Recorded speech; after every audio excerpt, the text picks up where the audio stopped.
Hi Pisces, I'm Anisha. To know more about my work, you may visit my website www.tarotbyanisha.com. For those of you who are seeking deeper clarity, be it in your love life or your careers, for a personal consultation, you may write to me at tarotbyanisha@gmail.com. Pisces, it's quite a spectacular year for you, even though we're beginning on a quiet note with Mercury that is retrograde as we open up the year. We have couple of eclipses that are there in the month of February and August, followed by a Venus retrograde that is there. Yes, we do have couple of Mercury retrogrades as well this year.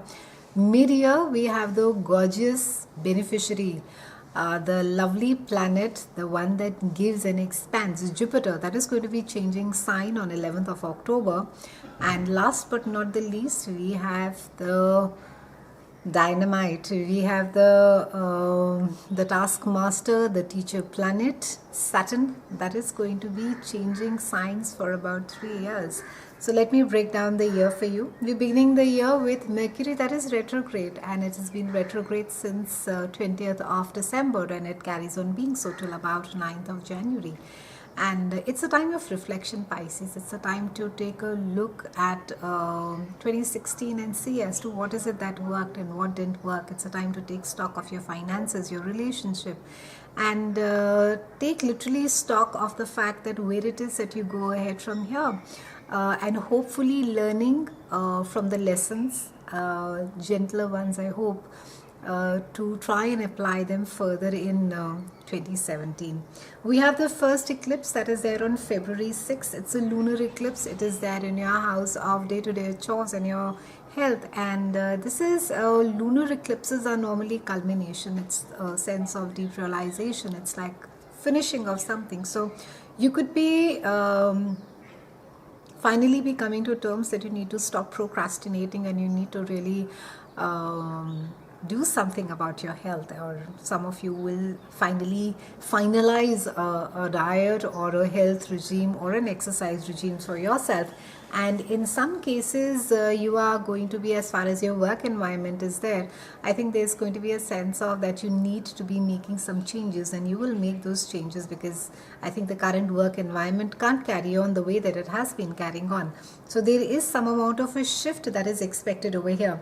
On the 26th of February, we have a solar eclipse, and this is there in your own house, Pisces. How wonderful. So new beginnings. It's all about you. It's about yourself, your dreams, desires, what it is that you want out of life, how it is that you want people to view you, and a lot of opportunities as well to be projecting yourself in the best light. I think it's a fantastic time to be asking for favors, and it's especially at work. If you need to lobby yourself, this is a good time to be advocating about your work. March 6th to April 15th, we have Venus that is retrograde initially in your house of money, and then again it moves to your house of self.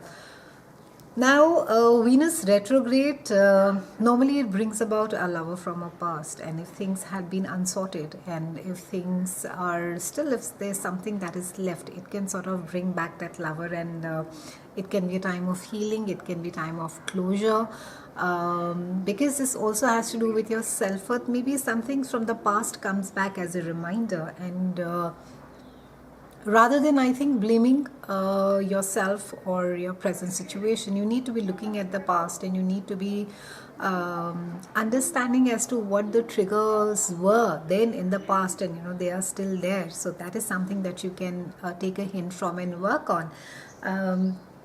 Venus moves later on to your house of self, so try not to get in for a drastic image over. Try and not get a really different haircut and change your wardrobe and look really different, and try not to also go in for any kind of a cosmetic surgery during this time. We have Mercury, which is retrograde, and this is from April 9th to May 12th, and this is happening in your house of finances. And Mercury is asking you to budget, it's asking you to allocate your resources, it's asking you to take stock. It is not that you don't have the money, Pisces, it's just that you need to be planning it better. And Mercury is urging you during this time to revise, to relook as to how it is that you have allocated your money and how it is that you have divided the money. 7th of August, we have a lunar eclipse that is there in a part of your chart which is very quiet. It is behind the scenes. It's a house of research. It's a house of secrets. And it can be that during this time, something comes up which has been kept secret. It could almost be a skeleton out of a closet. Something that you've been trying to hide for the longest of time comes out in the open, and it could be slightly uncomfortable. Try and stay away from scandals and gossips. Also with a lunar eclipse, normally, because it speaks about finishing, it speaks about fruition. It can be that some of you finish a research paper. Maybe some of you finish researching on a certain project, and the project begins now, and there's been like a lot of work, behind the scenes work that has got done. August 12th to September 5th, we have Mercury that is going retrograde initially in your house of relationship, partnership, both personal and business, and then it moves on to your day-to-day chores and health. So Mercury over here initially is asking you to take a look at your relationships again. What is it that can be changed? How it is that you can make things better more? Because partnerships are such that you have to cooperate and you have to collaborate, and keep those things in mind, Pisces. So it's a good exercise to see what can be changed, what can be retweaked, what can be added more, how it is more that you can be a part of a change.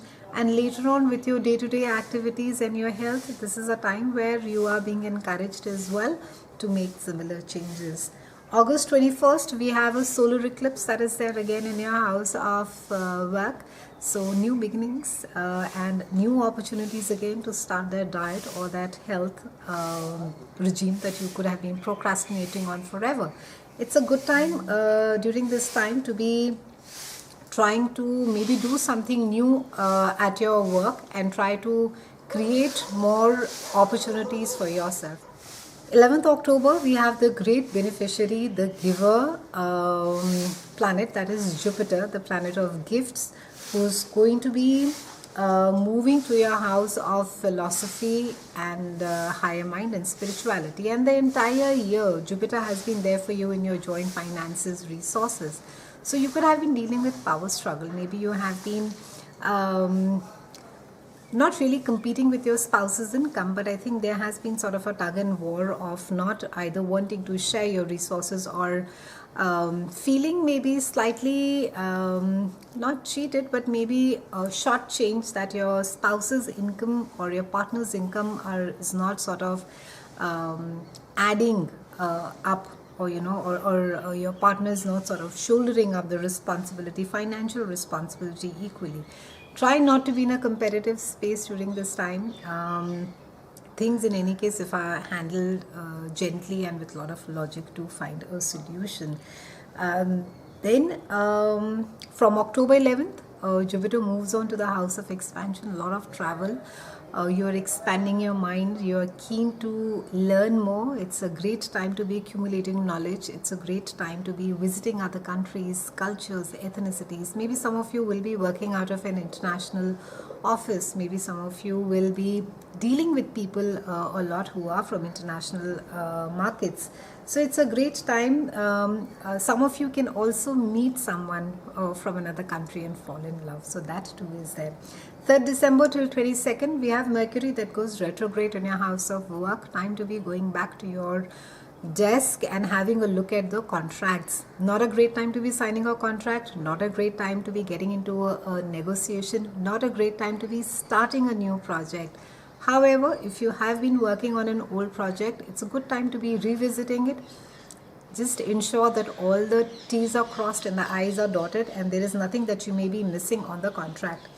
Saturn has been there in your house of work the entire year, and rather close to 3 years, sorry. And Saturn now is moving on to your house again of philosophy, spirituality, higher mind, and it's going to be there for 3 years, and this starts from December, end December. So Saturn, first of all, is nothing to be feared of, and I hear this a lot, that now that Saturn is there and I don't think so I can move and I feel stuck and finally, the things are not going to be moving for me. Well, the truth about Saturn is that Saturn loves work, and it highlights parts of our lives which we could have been neglected.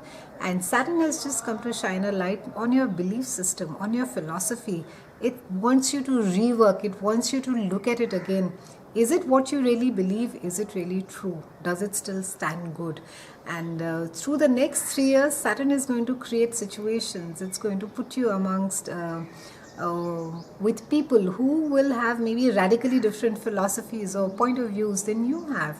How it is that you deal with it? Do you lash out in anger? Do you just reject it outright? You refuse to deal with the people? Or do you accept and you say, yeah, there is a window open and it is possible that I may have a certain belief system and it may not hold true as of now.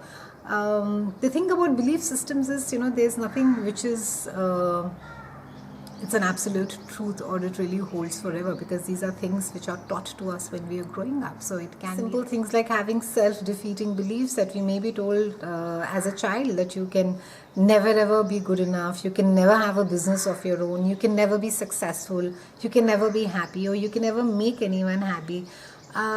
These are the beliefs that we can grow up with. Here Saturn is going to be pushing you, it's going to be creating situations, it's going to make you work on your belief system, on your values. There is going to be travel as well, and your knowledge, especially because Saturn is highlighting. So maybe earlier when things came more easily, maybe information came more easily to you, you may have to work a little bit more for it, Pisces. The trick with Saturn is to work along with it, because when it finally leaves your door, it leaves a gift for life. It's been a pleasure speaking with you, Pisces. I'll see you again soon, and thank you so much for watching.